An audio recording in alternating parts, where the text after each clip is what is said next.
കാനനവാസന് കാണിക്കയായി കാട്ടുവിഭവങ്ങളുമായി പതിവ് തെറ്റിക്കാതെ കോട്ടൂർ വനത്തിലെ കാണിക്കാരെത്തി. അഗസ്ത്യാർകൂടത്തിന്റെ മടിത്തട്ടിൽ നിന്ന് വ്രതശുദ്ധിയോടെ ശേഖരിച്ച കാഴ്ചദ്രവ്യങ്ങളുമായാണ് 167 പേരടങ്ങുന്ന ഗോത്രസംഘം സന്നിധാനത്തെത്തിയത്. പരിസ്ഥിതി സൗഹൃദ തീർത്ഥാടനത്തിന്റെ മറ്റൊരു മാതൃക കൂടിയായി ഇവരുടെ മലയാത്ര. തലയിൽ ഇരുമുടി, കയ്യിൽ മുളങ്കുറ്റിയിൽ നിറച്ച കാട്ടുതേൻ, ഈറയിലും ചൂരലിലും മെനഞ്ഞെടുത്ത പൂജാപാത്രങ്ങൾ, കാട്ടുപൂക്കളും കരിമ്പും കാട്ടുകുന്തിരിക്കവും കദളിക്കുലകളും, കാട്ടുകൂവയുടെ ഇലയിൽ പൊതിഞ്ഞെടുത്ത വിശിഷ്ടദ്രവ്യങ്ങളുമായി അവർ തങ്ങളുടെ ഇഷ്ടമൂർത്തിയെ കാണാൻ മല കയറിയെത്തി.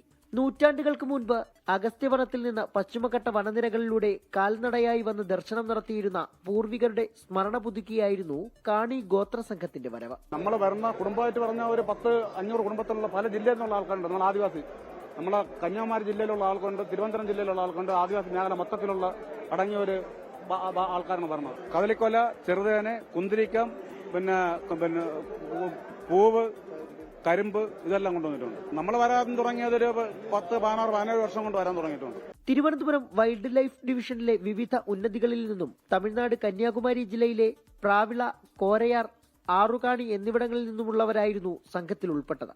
2.5 വയസ്സുകാരി കുഞ്ഞുമാളികപ്പുറം അലക്ഷ്യ മുതൽ 65-കാരി രാധമ്മ വരെ.